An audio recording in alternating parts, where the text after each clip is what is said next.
Breaking news. Lamido and I would have confronted Tinubu if we were governors, says Rotimi Amechi, the former Minister of Transportation, who is also a former governor of Rivers State. Guys, this is interesting. Now, Rotimi Amechi made a striking statement recently where he said he would have challenged Tinubu had it been, he was a governor, or if he were still a governor, he would have challenged Tinubu, and the former governor of Jigawa State, Suli Lamido, would have challenged Tinubu.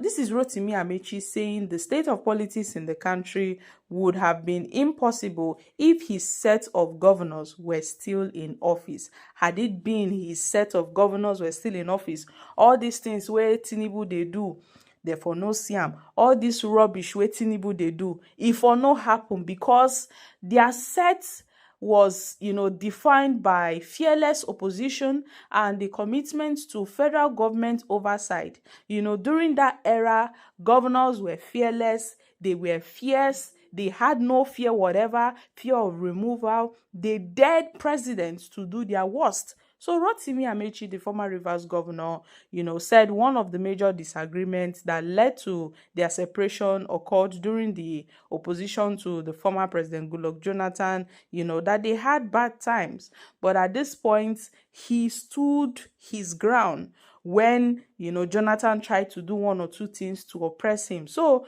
Amechi's comment comes 2 months after Tinubu declared a state of emergency rule in Rivers, and Amechi had described Tinubu's action as a bizarre attempt at power grab. He also alleged that the Tinubu's declaration was a ploy to intimidate governors to support his re-election bid, because at that point, all eyes could see that what Tinubu did was a direct message to all governors. Like Tinubu, they tell governors, say, if you do anyhow, you see anyhow. If you do anyhow, you go collect.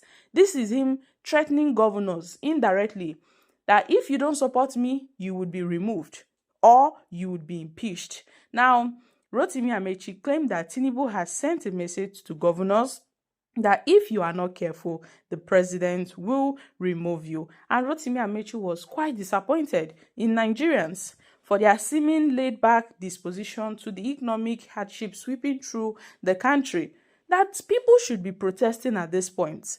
But when you go out to the streets, you hardly see protests. You hardly see protests. People are no longer protesting because they are scared of what will happen, because they are scared of what might befall them, or they are scared of the fate that will befall them. Guys, no be small thing they go on for Nigeria. At this point, governors are living in fear. Most governors are panicking. The only set of governors that are not panicking are the APC governors. Now them they gidiba because they no say nothing they happen. No shaking. They no say no get anything where Tinubu won't do them, because now all of them follow for this thing where would they talk. So the only governors that are shaking currently are the opposition governors. And you see that most of them are cross-carpeting. They are going to the APC because they don't want anything bad to happen to them. They don't want anything to happen to their re-election bid. That's why they are cross-carpeting.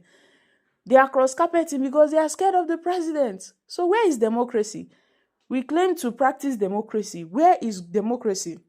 When governors are scared of the president, they are scared that Tinubu will remove them. This is interesting. So guys, this is Rotimi Amechi just telling Nigerians what would have happened if he were to be a governor in this current era of this Tinubu's administration. I'm dropping here. Kindly share your thoughts on this in the comment section. Former Senate presidents that are here present, there are quite a number. Former speakers that are here present, Your Excellencies, the former governors who are here present, our leaders who are here. The protocols are indeed too many that I will take your time. Indeed, because there is no time, what I wanted to say about him will be cut short. We were quite good friends when we were in government. We had our bad times that we disagreed. I made the mistake of assuming that he was as radical as I was. So he was one of the governors I clinged to when it came to radical decisions. And I will tell you one of the things. There were several things that happened in the course of our friendship. The last one, before we broke ranks, was that we agreed, all of us agreed to go against President Goodluck Jonathan.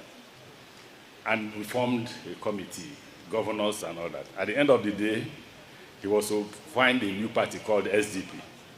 We said if we go to the new party called SDP, we will lose the election. Let's hang on to this one called APC. He disagreed and he left us. That's the only place we disagreed. Now, I will tell you what happened again. One early morning, I called him as a friend. I have been asked to be chairman of Governors Forum. He said, God forbid, you can never be chairman of Governors Forum. And I said, why?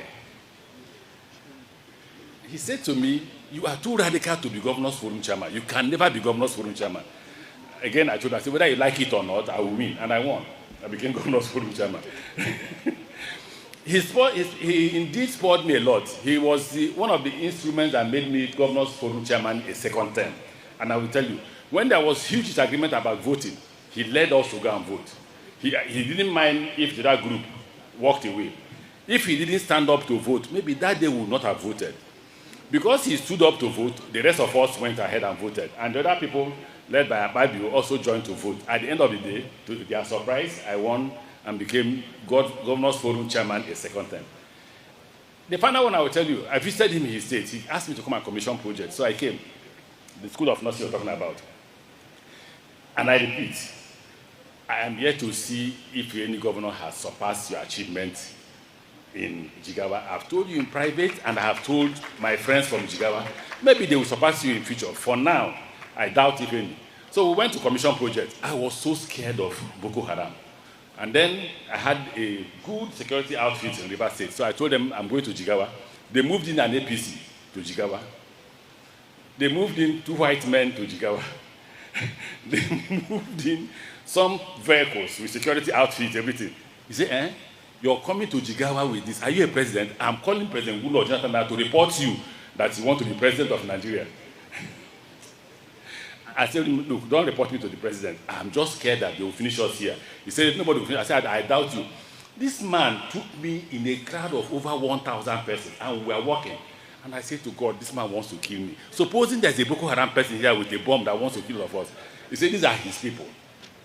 At the end of the day, we commissioned the School of Nursing. The only thing I enjoyed that day was I was able to sleep in a quiet place in your guest house. And if I said I didn't enjoy it, and the rest, I visited you more than 3-4 times whenever you invited me. I thank you for that. I thank you for the fact that you spoiled a lot of my decisions as Governors Forum chairman. Because yes, you are radical. You thought you were not as radical as we were.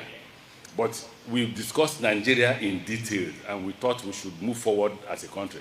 I asked you this morning, what is going on currently now in Nigerian politics? Could it have happened when we were governor? The answer is no. And you said no. We will confront the government. We will confront the president. You know that. That's how radical we were. That's how our Governors Forum was. That's how determined we were to change things. But I don't have to be forgetting that. I wish you the best. I will make my contribution to you privately as 2 radicals. I shall announce it. No, they will think I have money.